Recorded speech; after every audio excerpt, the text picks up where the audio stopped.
Coming up on Central News, COPD, the signs to watch out for. Love Waipa, the book. And Papamoa Police gaining trust from their residents.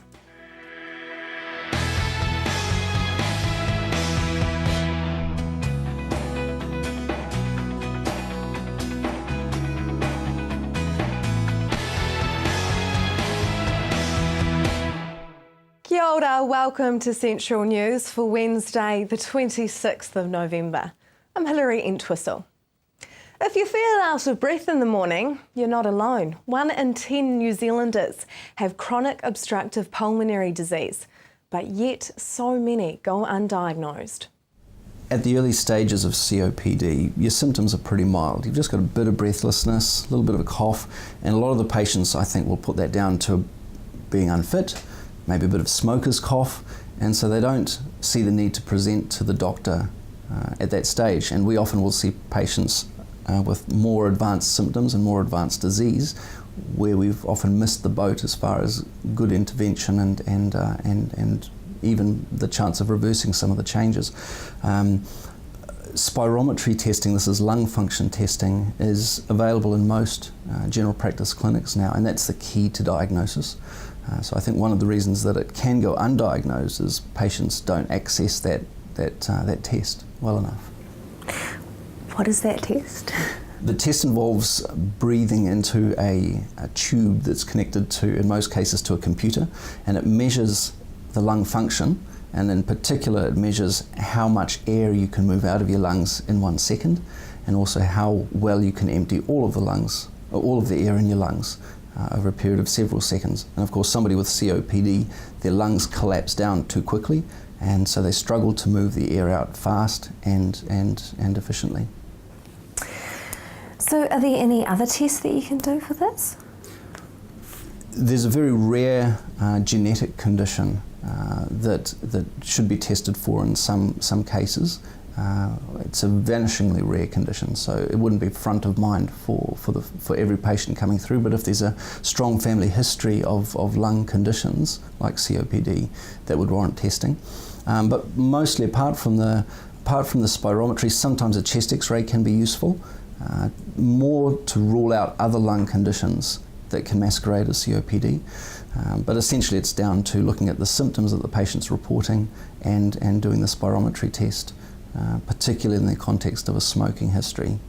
That clinches your diagnosis with those three things. How much more likely are smokers to have this disease? The data suggests that 15% of all smokers will develop COPD, and of all COPD sufferers, 85% of them have their condition attributable to smoking. So it's high risk. So what are some of the treatments then if we're caught it early? The treatments really fall into 4 categories. The first of those categories is to slow down the rate of progression, because I've said it's a progressive condition. You want to slow down that rate, and the absolute key is smoking cessation. The more you smoke, the faster your lungs will decline. The lung function will decline. So smoking cessation is the key. The second level of treatment is about controlling symptoms, about limiting the impact of symptoms of breathlessness and cough. And that can be done through a variety of different inhalers, which are really the mainstay of treatment for COPD. And there are a number of different inhalers that can open up the airways in the lungs and reduce the amount of mucus production and reduce the inflammation in the lungs. The third level of treatment involves maximising the health status of the patient, because we know that if you're well nourished and you're fit and you're in a good mental place, you're going to do well. And particularly important, and the evidence is really strong for this, pulmonary rehabilitation is important, and there are different organisations around the country that will provide exercise programs and physio support programs to keep the lungs as healthy and strong as possible, and that's key in managing the condition.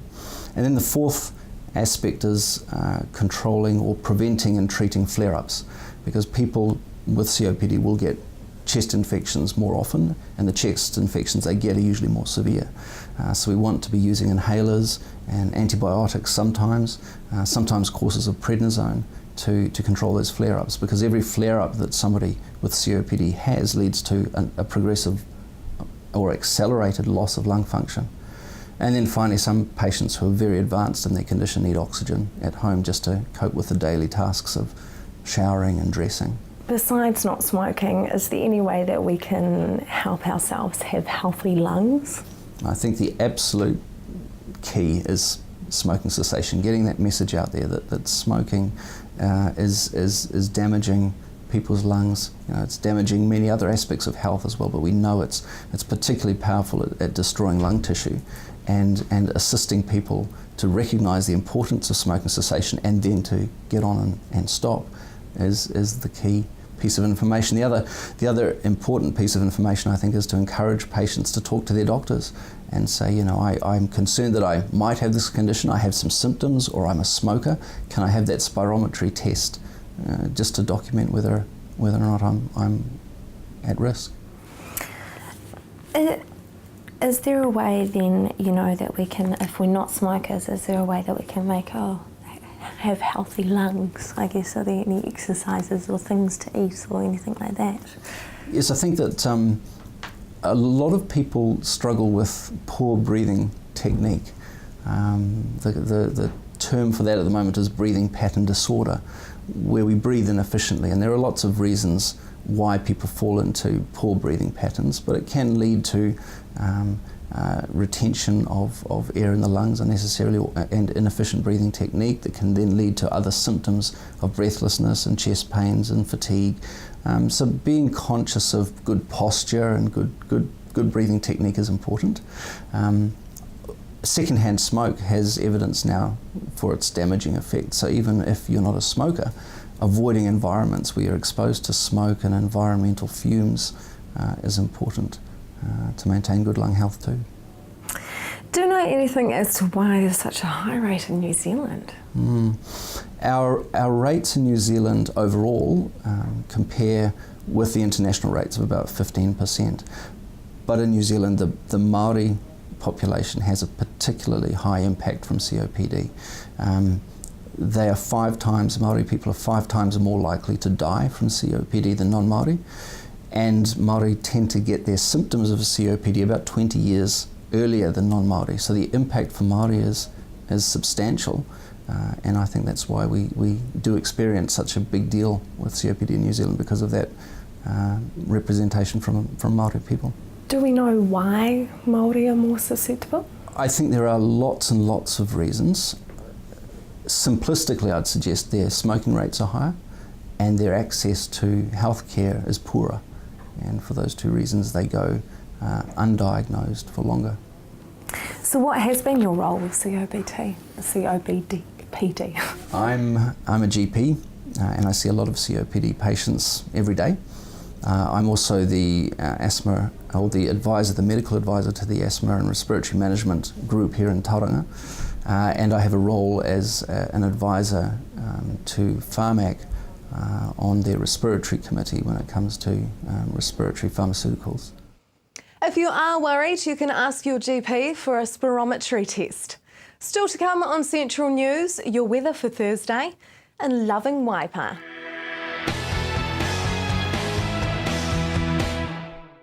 Welcome back to Central News on TV Central. 2014 has been a year of celebration and remembrance for the Waipa district as they celebrate their 150th birthday. As part of the commemorations, Love Waipa has been put together, and as Mayor Jim Milcrest explained to Anne-Marie, contains 150 fantastic things to do and see in the Waipa. Yes, this is another publication, and it's based on 150 years, a 150-year celebration that's coming at the end of the 150-year celebration. And unlike the book Waipa, Home of Champions, which is really an historical perspective of Waipa, this is more a current, it's a soft-covered brochure book. And in effect, it's covering off 150 great things to do in Waipa. So it's more of what's here today, what's in the future. So it's more of a marketing publication, I suppose. And the reason they've picked up on 150 great things to do in Waipa is because it's the 150-year celebration. There's heaps more to do, but they're the things that they've covered off in the publication. Who's contributed to it?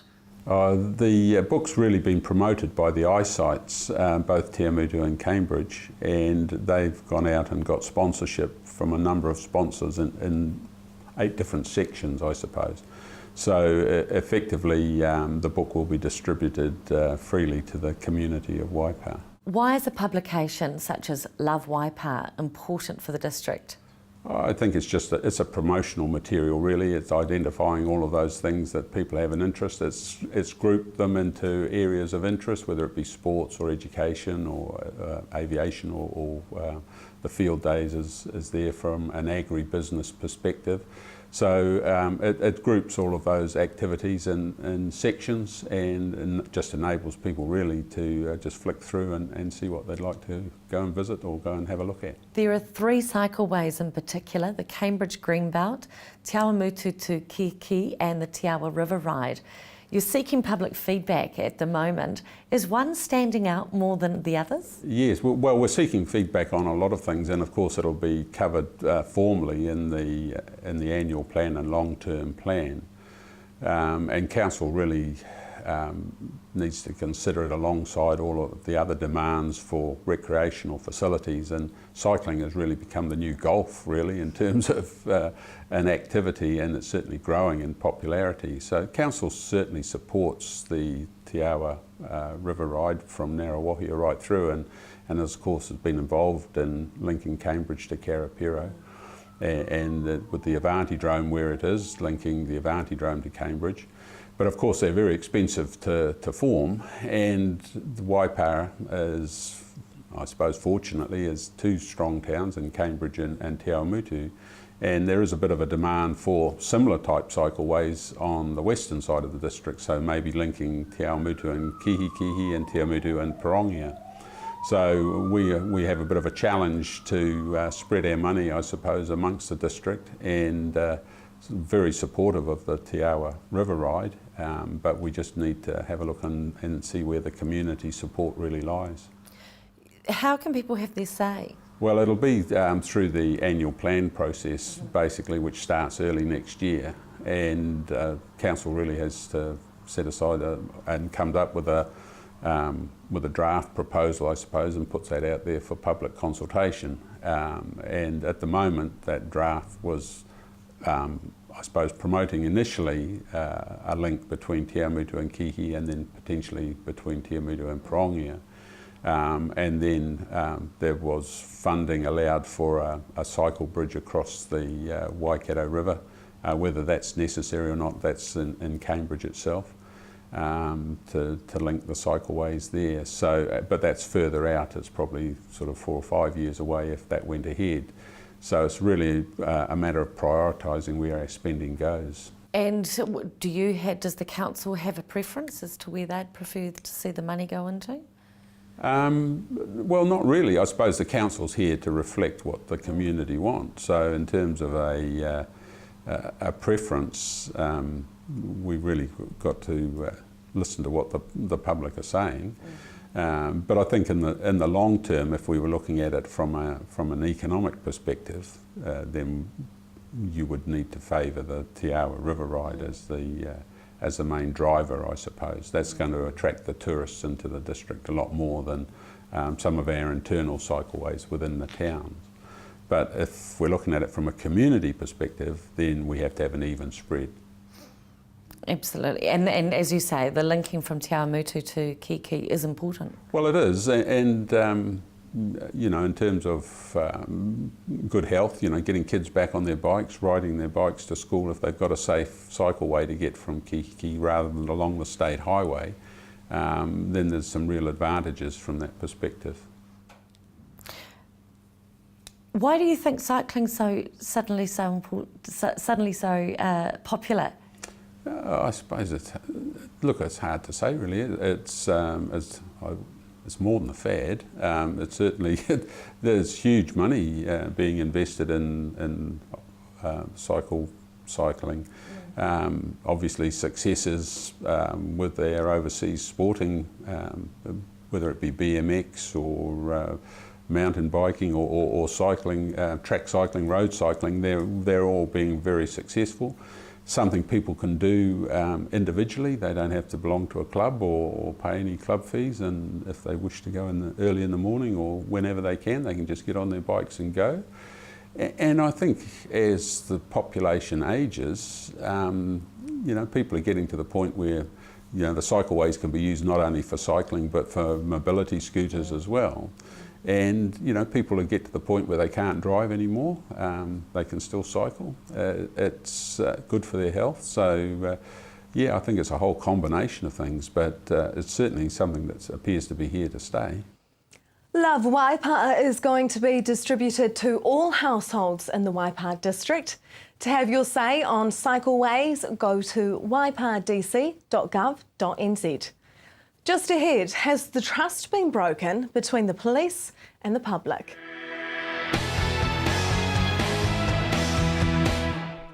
Welcome back to Central News.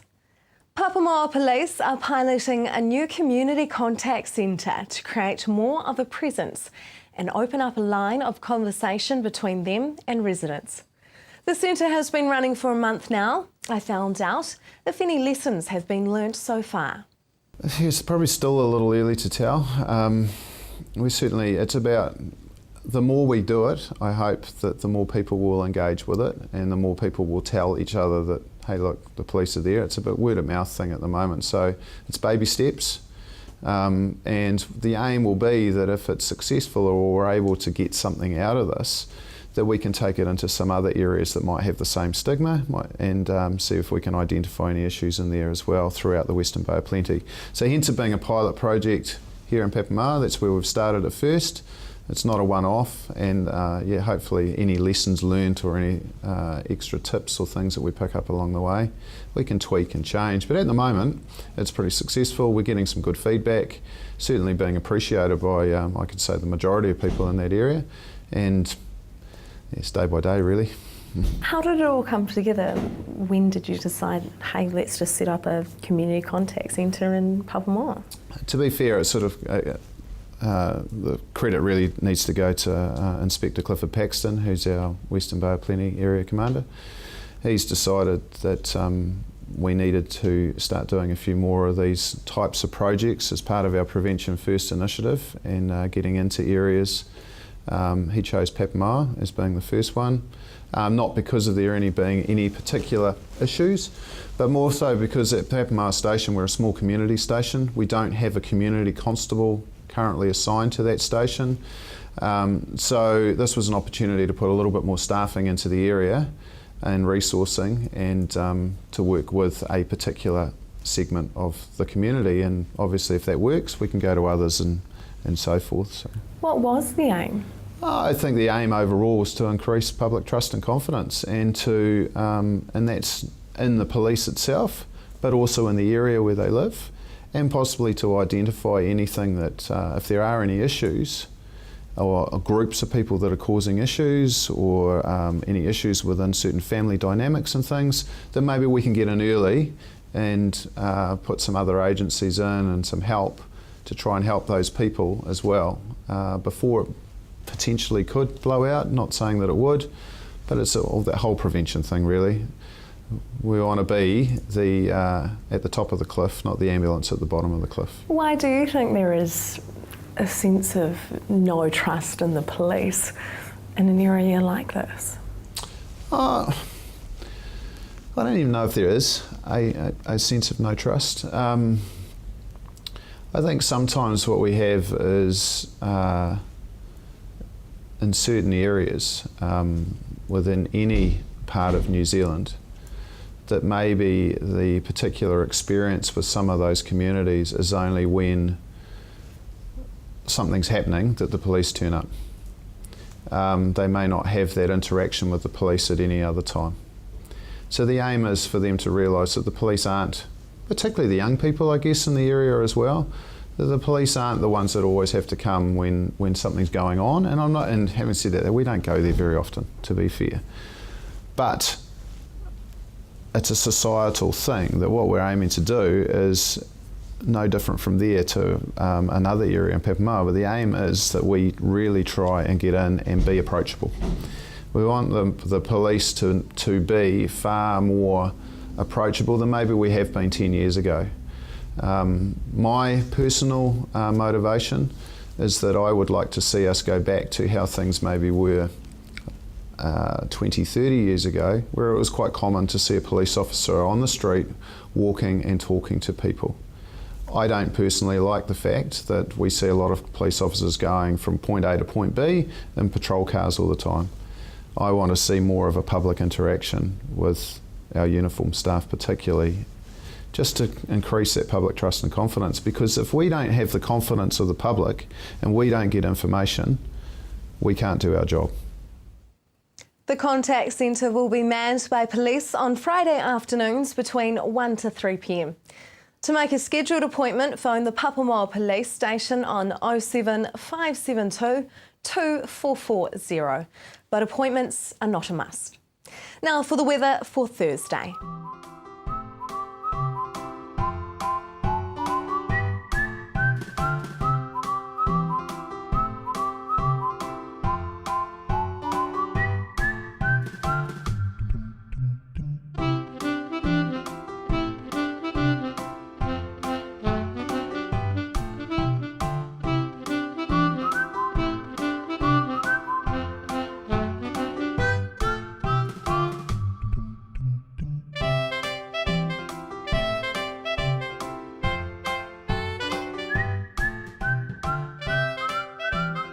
Looking to the seas now for the marine forecast.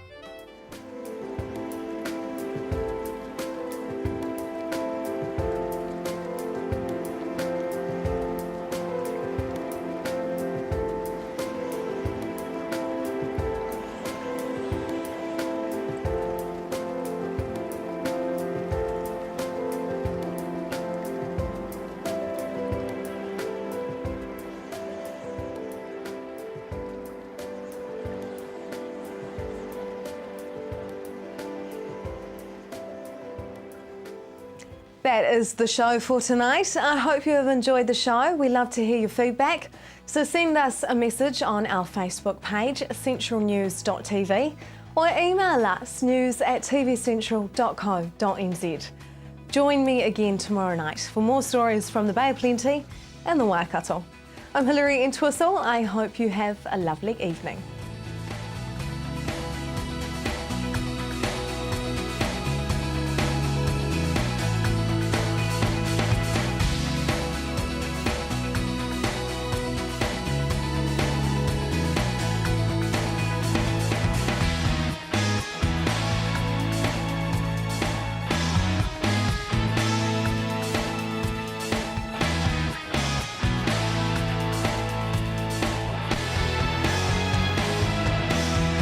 This has been an Alpha Media production, a division of Television Media Group.